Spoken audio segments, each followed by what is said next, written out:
Thank you so much, Katie. Well, thank you, everybody. I guess I'll just call out the elephant in the room. The reason I was invited in here by Katie and company was to share my recent launch of my book called Own Your Authority. A little bit about me. I'm a former Wall Street IT executive. I was in the financial services industry for about 20 years. And today I'm a career coach and leadership trainer. I run a career platform called In Our Shoes, which I think speaks for itself. The reason I shared that was because working in that industry, as you know, it is no small feat. You have to get up every day and really put some skin in the game to move forward.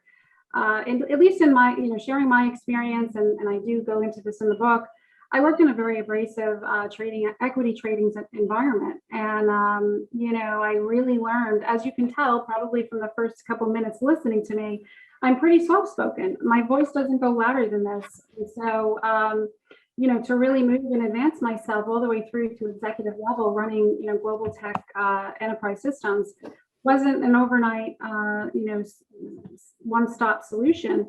But eventually I really did learn just a couple years into my career that it was either sink or swim.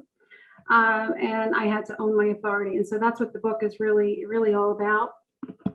I'm going to be keeping track of time because I know we only have an hour here, and I would love to, share everything and anything that I have with you. But what I did think was to make it the most interactive, I thought I would just walk through each of the chapters in the book. And as we're going through, if you would please type your most burning, pressing question on each of these major topics of the chapters, and then I'll, we can interactively speak, and I'll try to get to all of them as we go. Does that sound good? Okay, good. All right. So the first chapter in the book is called, these aren't actually the actual chapter headings. I really wanted to focus on the results of the chapters. And the first chapter I kick off with is really all about owning your value and being able to market yourself effectively. When I was working in corporate America, I wasn't always that effective at doing that. Being in a very male-dominated industry, being in an industry which was very fast-paced and abrasive. But eventually, I learned to embrace really what I felt was diminishing, which was my self-worth and my value. I didn't feel appreciated. I wasn't getting referred on for promotions, being passed up for promotions. And the one thing that I really had to do well was to learn how to shift my limiting beliefs about my unique skills that I was bringing to the table as a technologist and as a leader when I wasn't yet in a leadership role. And I think that's really where, the disconnect comes, because we don't, we may want to move up in leadership, but maybe you're not with a manager title yet. So how do you really shift your beliefs around that? It also, this chapter also covers really being comfortable being your own publicist and marketing yourself. And I freely and admittedly share that I consider myself an introverted extrovert. I am not necessarily jumping on the stage to share, my thoughts, or always raising my hand when I was first starting out. But I learned to do that quickly if I wanted to gain influence and gain more leadership. And the other thing when you're owning your personal brand and your value, and you're able to self-promote yourself, that comes at the point in your career where you're able to look at your career portfolio and really pull out all of the things that you feel are really driving your results. Because at the end of the day, your internal clients, your business partners, your management, all they want to hear are the results that you're promising. And that includes whether you're going on an interview and your personal brand. So this chapter is really focused on self-promotion and marketing yourself. I'd love to hear from the group. Are there any questions, Katie, on what's involved with this, or that I can answer? No questions yet. Okay. Well, I'll share with you, one story that I experienced when I was just, growing my career in the financial services industry, which was really, I remember it so clearly. I had just knocked out with a team of really a very wide, enterprise-wide project. And I remember they took us to this really fancy steakhouse dinner. And I remember this is, when you go to a networking group and they ask you to go around the room and introduce yourself. Now, I did know everybody there. They were my team. We had the CFO there. We had the CTO there. And I remember, they asked us to just go around the room and just share, what your role was as a result of this project. And I can still remember sitting in the steakhouse, the lights were dark, I think there was a candle on the table, and we had to stand. They asked us to stand as well. And I could still remember holding that glass of water with the ice, jiggling in the glass. I was shaking so hard because I was so nervous, just sharing who I was, how I contributed to the project, getting my name out there.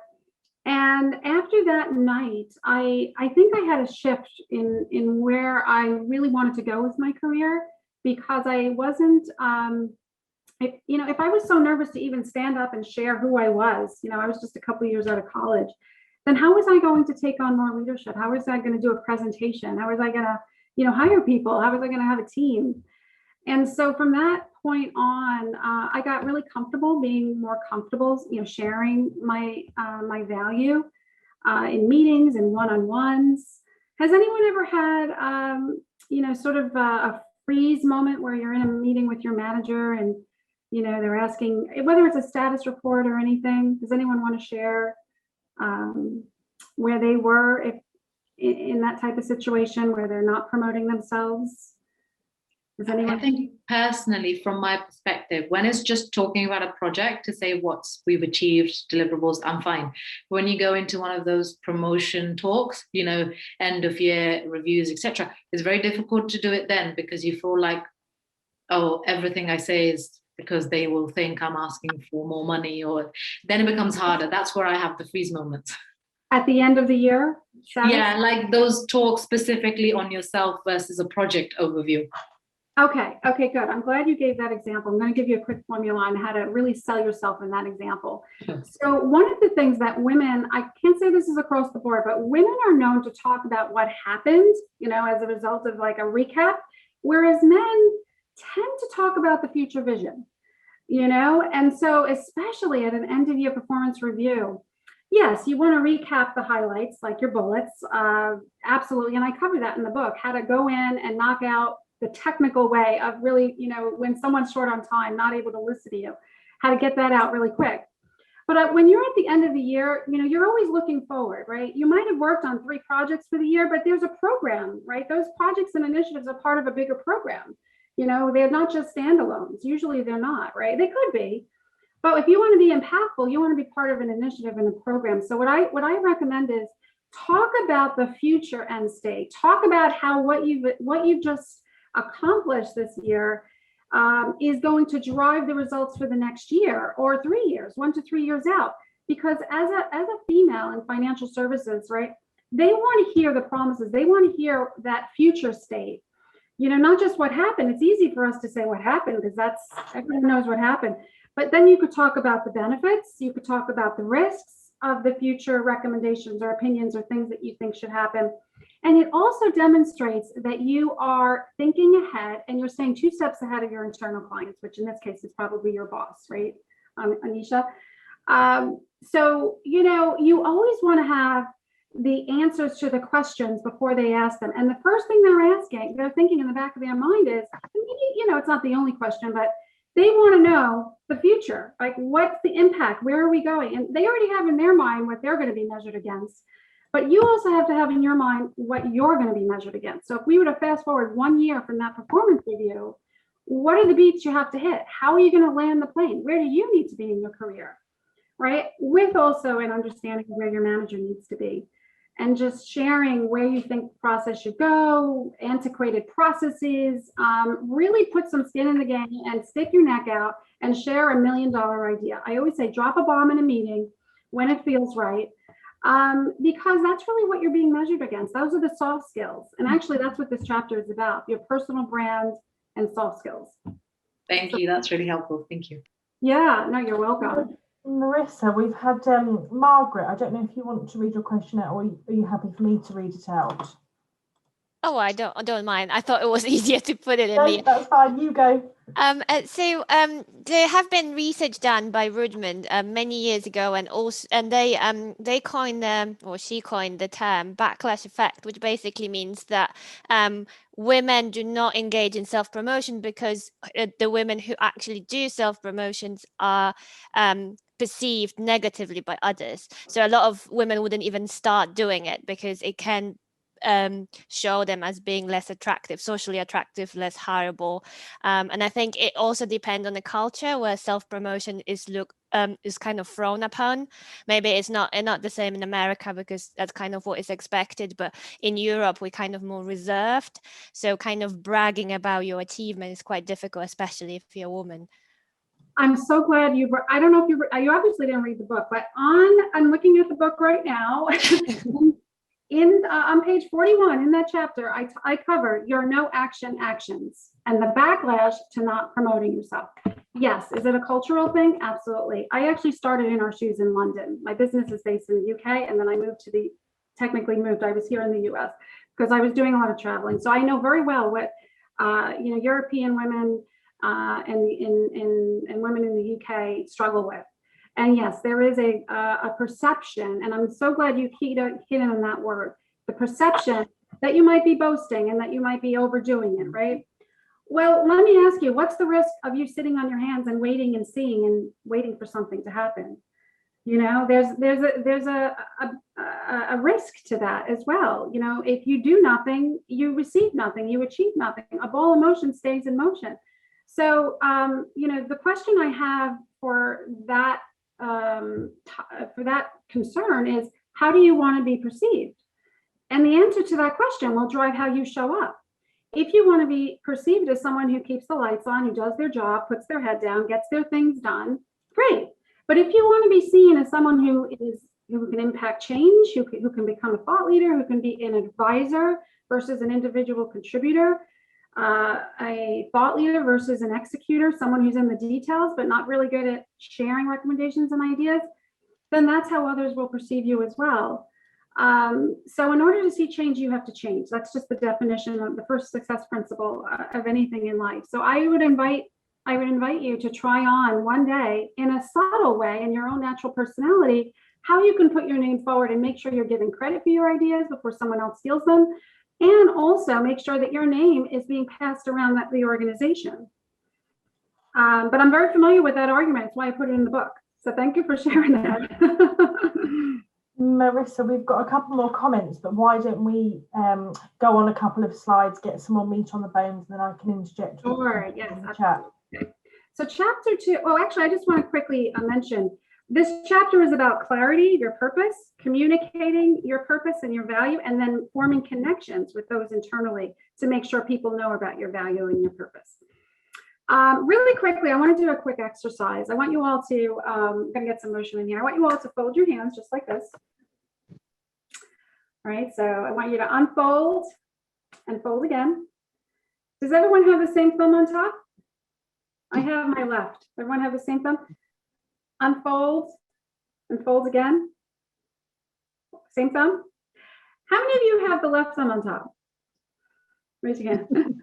Yeah, I do too. Those are the smarter people in the room, just so you know, the research says. Just joking. How many of you have the right thumb on top? All right, these are the sexier ones in the room. Katie, Margaret. All right, just kidding. There's no research. All right. What I'd like to share with you, hold on one second. If what you were currently doing in your life was enough to get you what you wanted would have already shown up. I'm going to repeat that one more time. If what you are currently doing in your life was enough to get you what you wanted would have already shown up, right? So in order for you to see a new and different set of results, you have to do things that are new and different. And by definition, new and different means being uncomfortable on a regular basis. I want you all to shift your thumbs, just one finger so that the other thumb is on top. Right, now we're doing the other thumb. How does that feel, everybody? Judith, how does that feel? Yeah, a bit uncomfortable. Yeah, awkward. Yeah, what does your body want to do? Go back to the other. It wants to go back. Yeah, it wants to go back to where it was, right? This is called a habit. The way you had it was, that's a habit. That's what keeps you stuck in your life. In order for you to see a new and different set of results, you have to be willing to wake up every day and be comfortable being uncomfortable. In fact, if you were to do this 10 times every morning in the other position, your body will adjust so that this becomes your new normal. And you'll never go back to where you were, right? That's the growth gap, or what I call the gutsy growth gap, right? So that's really where I want you to be. I want you to write this down, everybody. Please write this down. Everything I want is just outside my comfort zone, right?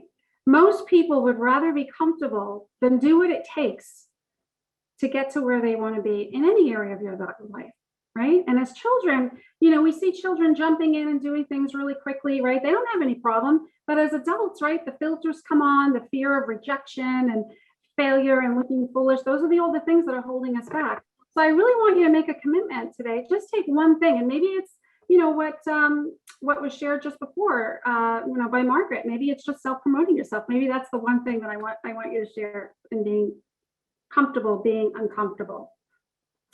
I'm going to move on to chapter 2, which is leveraging your experience and track record of delivering results.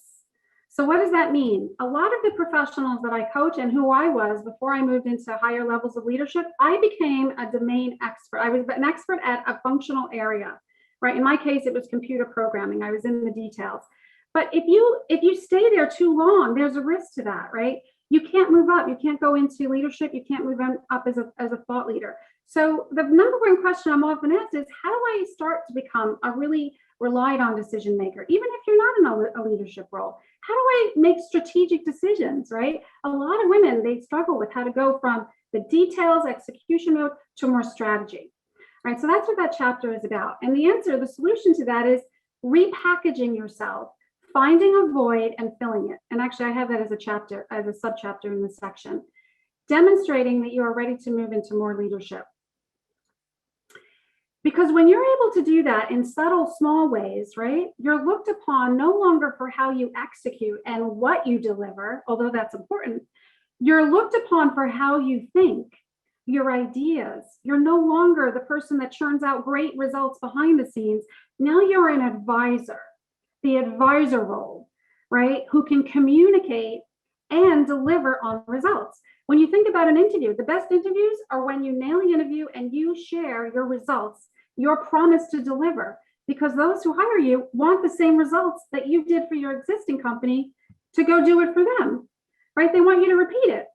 So that's why it's so important to take your on the ground and your lessons learned and your experience and package it based on the opportunity. That's what I mean by packaging it.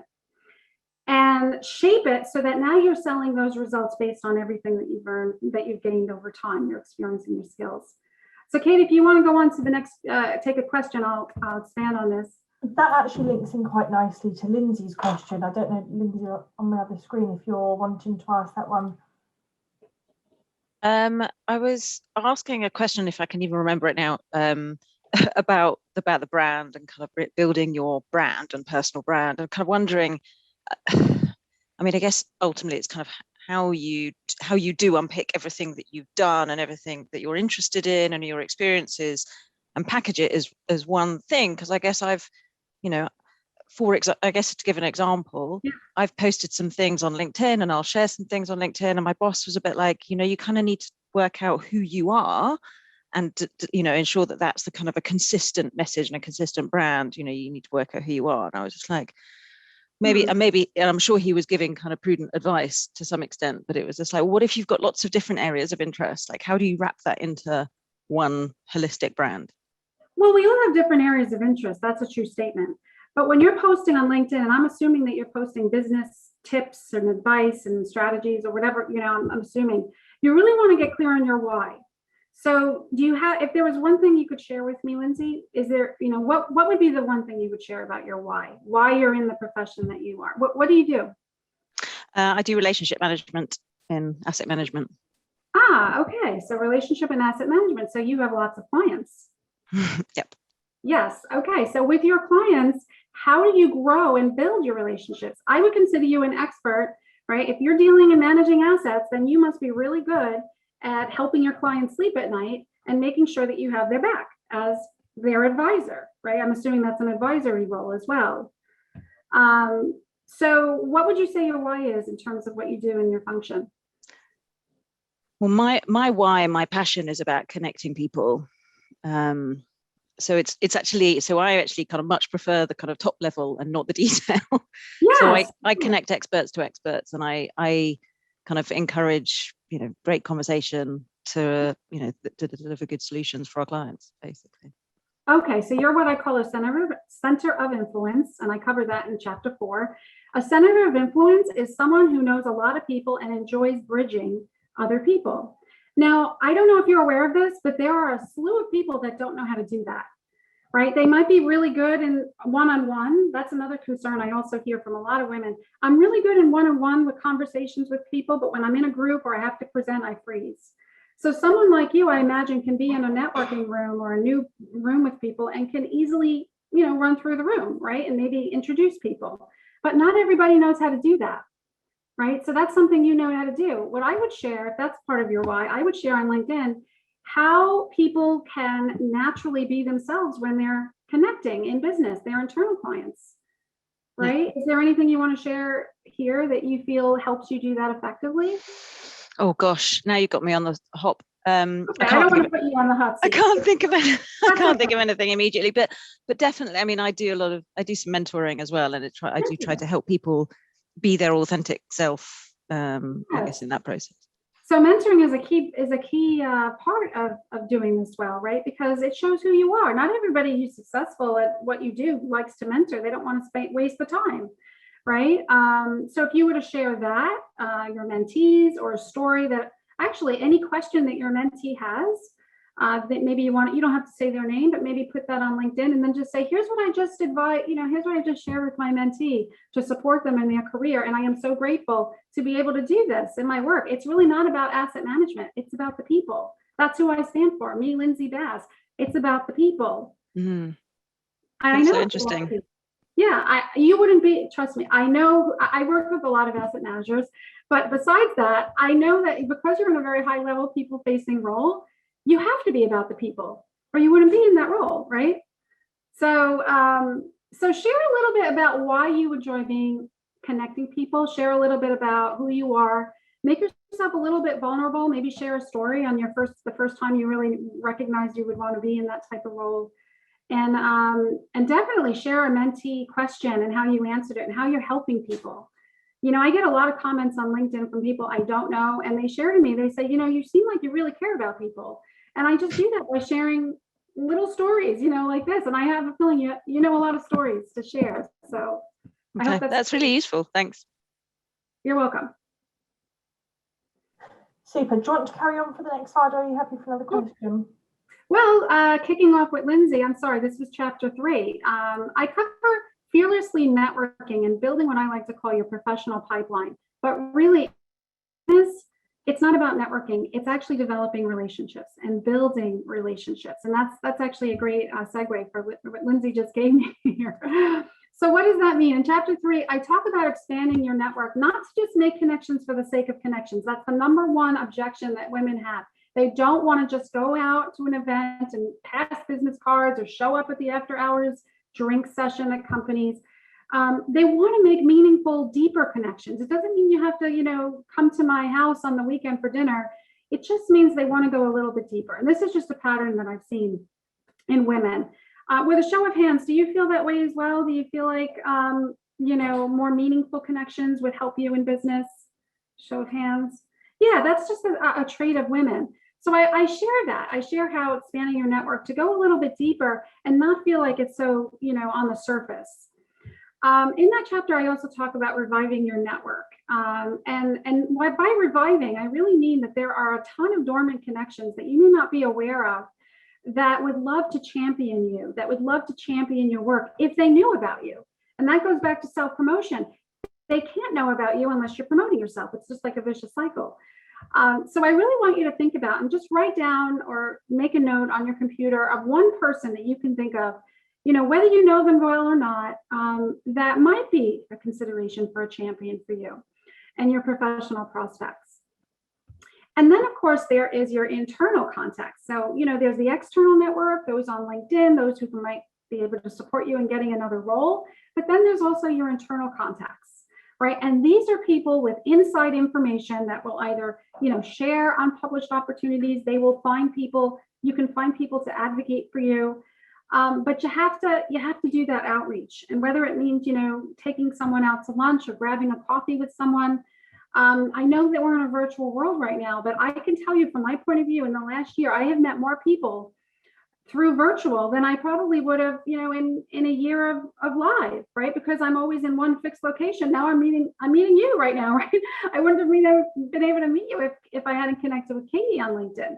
So actually, Katie and I is a perfect example of networking, right? I'm not sure exactly how we connected, but we share the same industry. And so here I am today. And I also share, online posting and sharing articles, whether they're yours or other people. Those are so impactful, because a colleague or someone can say, hey, I just saw you post that on LinkedIn. And then that stirs up another conversation for you to go in and start promoting yourself, right? It's always about weaving it in. It's not enough to have the expertise. It's got to be projecting that you're confident and that you bring value. Because oftentimes as women, we're not always valued and we often feel unappreciated. So it's about taking responsibility for that and really helping build that brand. Any questions about that, or another question? I'm just going to skip to Beatrice's question. Beatrice, I don't know whether you want to read that out or you're happy for me to. No, that's all right. I can do it. That's fine. So I'm trying to self-promote myself, and I'm not doing too bad of a job. The issue that I have is related to networking externally. We have a number of clients. I'm a corporate banker, so we expand our strategy depending on who we can do business with. And the list is not very long, and I'm always worried, and I find it difficult to expand my network because I don't want to step on other people's shoes, and especially my manager or the people that are more senior to me within the team, and they obviously have their own connections, but we're not connected with so many people. So it's very hard to expand the network in a relevant manner without potentially harming or damaging relationship with people you work with. When you talk about expanding your network, do you mean like leveraging their connections to become your connections? Is that what you mean? No, but potentially connecting with people that I wouldn't be aware were their connections, or expanding with clients or names that they're already very closely related to. Okay, well, when it comes to other people's clients, there definitely is a little bit of an unspoken rule that you don't want to, step on other people's client relationships. So that's a little bit different.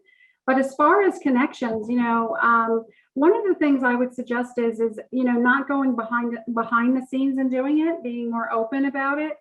And also, is there any possibility that you would stick to as a strategy going outside of that network to grow and bring in more people that they may not know?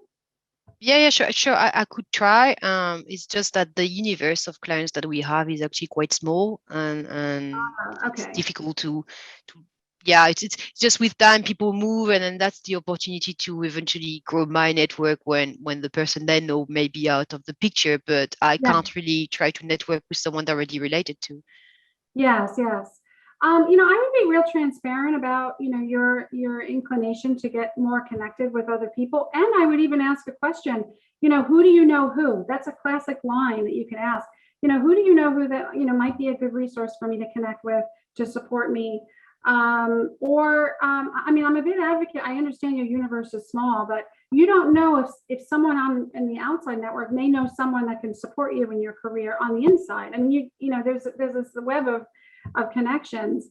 But I would like to ask you to just, if you're comfortable, what is the fear that's showing up for you? What, if you can name the one fear? Yeah. I just, I'm very mindful of relationship with my colleagues, and just like you mentioned, that it's very good that people, especially senior people or manager advocates for you. I don't want to piss them off. As simply as that. So what's the one thing you could do that wouldn't piss them off? If you were completely transparent and not going behind anybody's back, what's the one thing that comes up from your gut? Well, of course, I'm being transparent, it's fine, but they're also fighting their own corners, and they need their relationship, and therefore Right. they may not appreciate that I try to connect with people they're already connected with. Right. Well, I mean, you have to really look at the risks of that, but I really wouldn't shy away from it. I would just do it as authentically as I can, and maybe find a void, like I said before, find a void and fill it. What is something that you can do to maybe, become a value added to a relationship versus just someone who's being perceived as stealing somebody's connections. There's no Yes, that's the concern I have. Yeah, there's no such thing as stealing someone's connections, by the way. But if you can find a void where you can be a value add, a supplement, to that relationship that might be broken down, or something where you're coming from a place of service and being transparent about it, then people won't have their backup and they won't feel that you're trying to encroach on their territory. And most of the time, people do feel the intention. I will just say, if your intention is not to railroad anybody's relationships, if that's truly your intention, that will be felt. And, we really have to let go of that attachment that we have of the ripple effect of our actions, because then you're limiting yourself even further. Yes. So yeah, I would just think about how you can be a value added player and not necessarily owning the relationship, right? There's owning the relationship, and then there's being a value added player to the relationship, a supplement, sharing a resource, answering a question, get really creative about it. Can I just, on that point then, just come back to Sabrina's question? Sabrina, are you still here? Do you want to take yourself off mute and ask that one? Hi. Sorry, I couldn't get myself out of mute. Yes, my question was about the impostor syndrome, because so many times you want to speak up, or you want to say what you think, or you want to network and show, what you can do, but you are held back by the impostor syndrome. What if I'm not good enough? And, personally, I wasn't born in the UK. I received an education in Italy, etc. So that sometimes holds me back, and it can be a problem. I try to overcome it, but it does come in the way. Yeah, I cover imposter syndrome in the book. I also just did a podcast with Sarah, who's on this call. We covered just that topic alone. So I will, because we're short on time, I will just share one thing on imposter syndrome. It never goes away, right? I still get it. Successful speakers still get it. But what you can do is you can slowly and steadily step into that fear of whatever thought, limiting belief that's coming up, and reverse it. And the way to reverse it is, is there one thing, you don't have to answer this, I don't want to put you on the spot, but is there one thing on a small level? You see, in order to grow in leadership, you have to take smart risks. And smart risks means, just one thing that will put you outside your comfort zone. That's why I gave you that exercise. If there's just one thing that you can do that would just slightly move you into that territory where you're overcoming the thought, because there's a negative thought that's playing with imposter syndrome. And then there's a thought, well, you know what, I could, like Beatrice just shared, I'm going to be, they think I'm railroading my colleagues' relationships. And the other thought could be, I'm actually looking to serve my colleagues and give them some value. So be aware of the thought that's coming in, and then try to come up with what the intention is that you want to create, and then lean into just one small action that will put you in a place where you are sticking your neck out a little, but you're also aware of the value that you bring. Because I would say, if you're in business, you're working as a professional, you obviously know you bring value. So it's really a repetitive, recurring thing where, unless you wake up every day being willing to be uncomfortable, you don't get up in the morning to blend in with everybody else. It's that simple. You don't get up in the morning to blend in. So if you want to blend in, then staying small and keeping it low key is, that might keep you with a job and a salary. But people really want to see you taking those small leaps of faith, because guess what? Your leadership is looking for that, right? They want to see you share $1 million idea, or put something on the line, or agree to disagree with someone in a large meeting. That takes guts. So just really one thing, one thought you can change, as well as one action that would accompany that thought, that really makes you feel just a little bit more gutsier in that situation. Thank you. That's really helpful. Thank you. Can I just add a really quick thing there, Marisa? Yes. I feel that, Sabrina, you said that you were from Italy. I see that as a huge benefit to what you bring to your community. Just like I'm not a native Californian, I'm from England.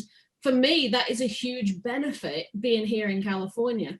They like the accent. The fact that I'm on a different time zone means I can work differently to my colleagues in the UK. It's got so many benefits. And I would, if I were you, just go and flip that from your inner voice saying, oh, but that's a negative because you didn't come from this country, to actually, it's a huge positive. And turn that inner critic into that inner coach. Yeah. Thank you. Talk about the inner crow in the book, Silencing the Inner Crow. I forget what chapter it's in, but yeah, we all have it, Sabrina. You're very normal, but you have to act anyway, and just embrace being uncomfortable for a little bit. And that's Sarah said, inner critic to inner coach. I love that. Thank you. You're welcome. So moving on, the next section of the book is called Asking for the Yes in Your Career and Protecting Your Energy and Pushing Back and Saying No. So this is more on the communication front. If you're not asking on a regular basis for the things that you want in your career, you are leaving opportunities on the table. And I mean that. It could be a referral for a promotion. It could just be, something that's coming down the line that nobody knows about, and you need to be aware of it, sort of someone having your back. Communicating where you need support and resources. Asking for the yes is also how you secure buy-in. So we've all been in that conversation where we're asking for something, maybe we're recommending something, or we're suggesting something, and we're not sure how to sell it. We're not sure how to sell our ideas. Well, you can't really sell it unless you're asking for things. And I do cover a lot of examples in the book around that, personal examples of mine. And also helps you handle conflict easier. So when you're in a meeting and someone shoots you down, because God knows I could think of like 100 scenarios where someone interrupted me in a meeting and shot me down in the middle of a sentence, and thought it was okay. It was usually a man. So how do you handle conflict easier, or when someone disagrees with you or pushes back with you, right? That's why it's so important to ask for the yes, because it's a muscle. It's a muscle that comes naturally once you start working it. And actually, in your case, Sabrina, maybe there's something you need to ask for. That would also be an example of a place where you can move into action. And then the other thing I wanted to share was really be intentional with your time and your priorities. A lot of times we let other people set the agenda for us instead of setting our own agenda. Right? Really ask yourself if you need to attend every single meeting, right? And be intentional around where your time is going, who has your time, who has your ear. And most importantly, be really clear on which activities you're working on, which are most impactful. Not your low-hanging fruit, not the ones that are quick and easy to grab and finish quick. Usually the more impactful decisions take a little bit more thought process. It might require, sharing something with your internal team, your wingman, your wingwoman, before you bring it to a larger audience.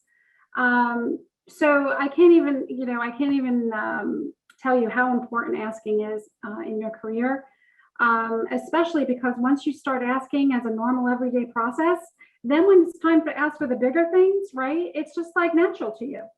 And if you do receive a no, which often I did, then you step back and you go in and you ask the question a different way, or you wave a different carrot, or you say very politely, well, who can we, right, the royal we, contact to solve this problem, instead of making it my problem or your problem? Who could we bring in to support us? So that's also another strategy that I often share when it comes to asking. Marisa, I've got Sophie who's got her hand up. Sophie, if you want to come off mute, and super. Sure. Yeah, hello. You asked for examples of where people have asked for things and that worked out well. So I'd like to maybe share two examples. The first is, rather than asking for promotion, as some of us have mentioned, is asking for support on the way to the promotion. And actually, one way sometimes is just a training, but a really important training for you. That's something that may not be readily offered to people in your position. Something around leadership, something around personal development, right? And by just asking for an expensive training like that, you give the signal that you really want to invest in yourself and progress beyond your day-to-day. So I found that worked quite well in the past for me. And then the second is in terms of positioning yourself as an expert.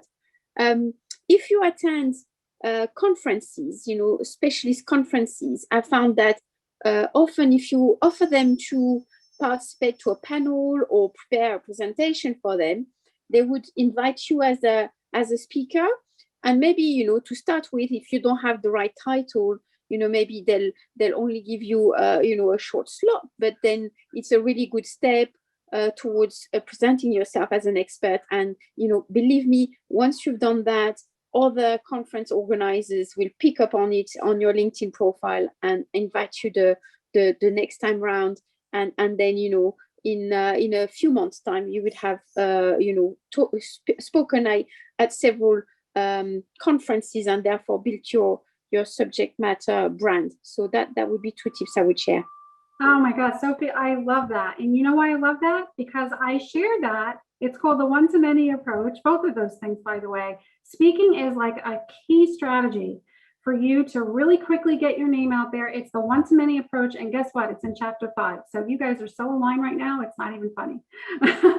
I cover that. Actually, I became an IT speaker very early on in my career. I was being asked by the vendors. Why? Because they want to self-promote their software. And they wanted a real client like me on Wall Street to go on a stage and share their software. And I was nervous about it. But when I started doing it, I realized, wait a minute, I'm standing on stage talking to, 100, 200 people. Now everybody knows my name. I don't have to walk the floor. I had my email, I had my information, network, LinkedIn, forget it. So that's one thing I want to take away. The second thing is if any of you have sat on a panel or spoken or did anything in a public facing opportunity, please put that on your LinkedIn profile. And if possible, put a link to that event with your video or your photo. That's a perfect example of self-promoting your value and showing that you are not just a little peg in a universe at your organization. You're actually a thought leader. You're actually out there connecting with other people in your industry, right?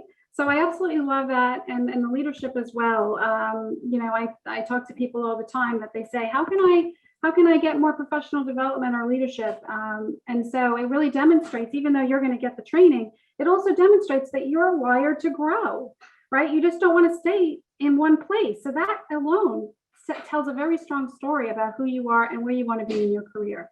So thank you for sharing that. And that is covered as well. So I'll move on real quickly so we can keep to time.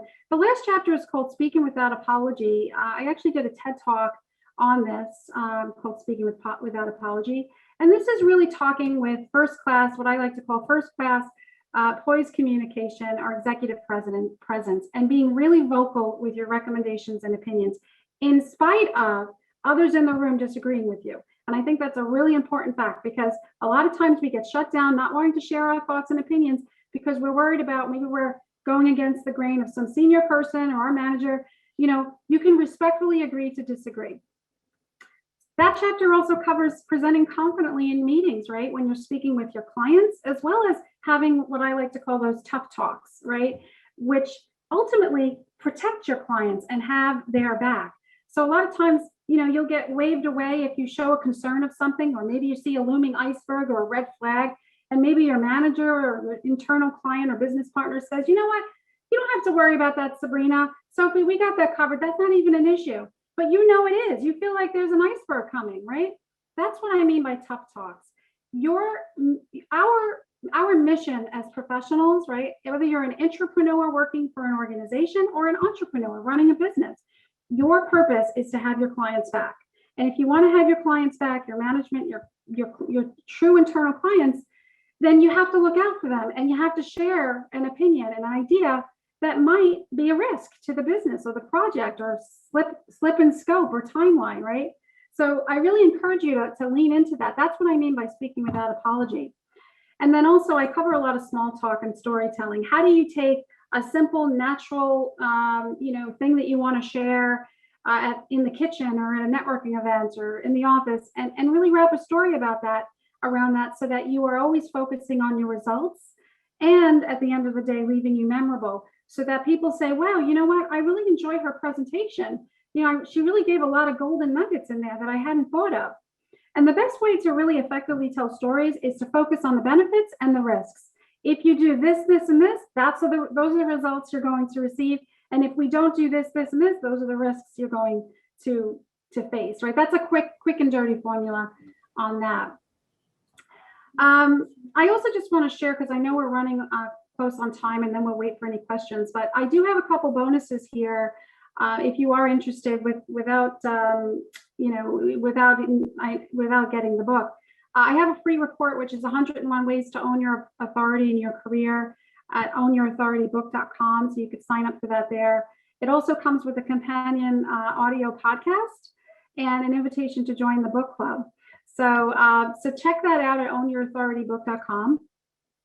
And I also just want to ask a quick question. If we were sitting here 1 year from today, right? What is today? Today's May 4th. So if we were sitting here May 4th, 2022, what would have to happen for you to feel free and fulfilled in your career? What are we celebrating? So that others will look back and say, she designed a life that she loved.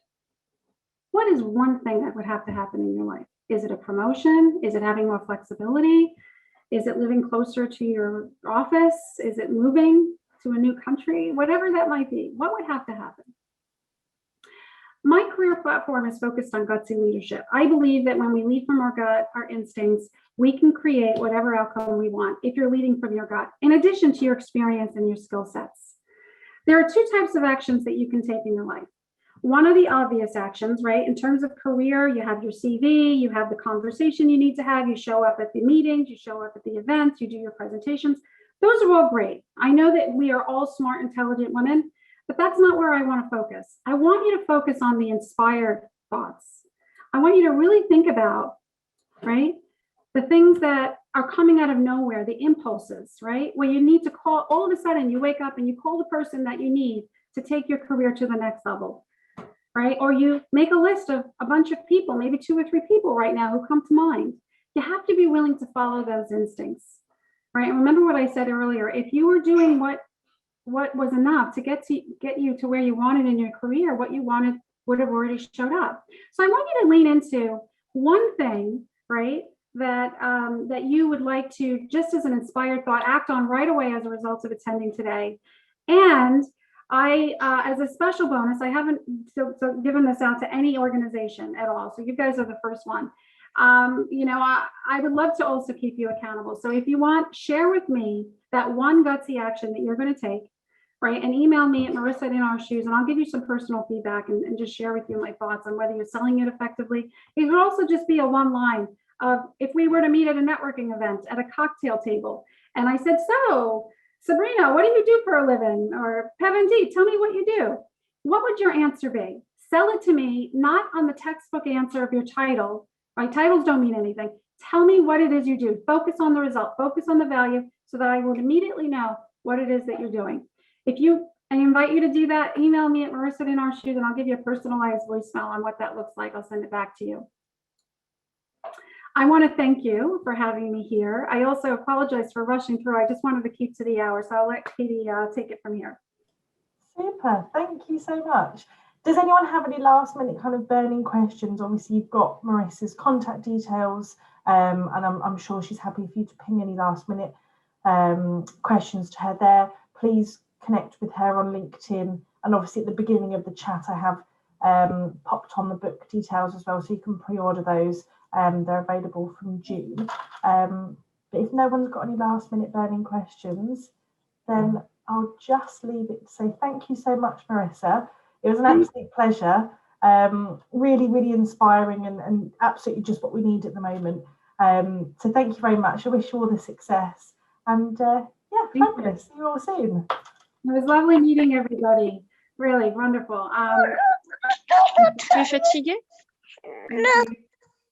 And if there was any questions I didn't get to answer, just send me an email, and I promise to try to get to you and respond. Let me know I met you here at E2W. Really lovely meeting everybody. Super. Thank you, everyone. Take Thank care. you. Thank you very Bye. much. Bye. Thank you. Thank you. Bye. Thank you.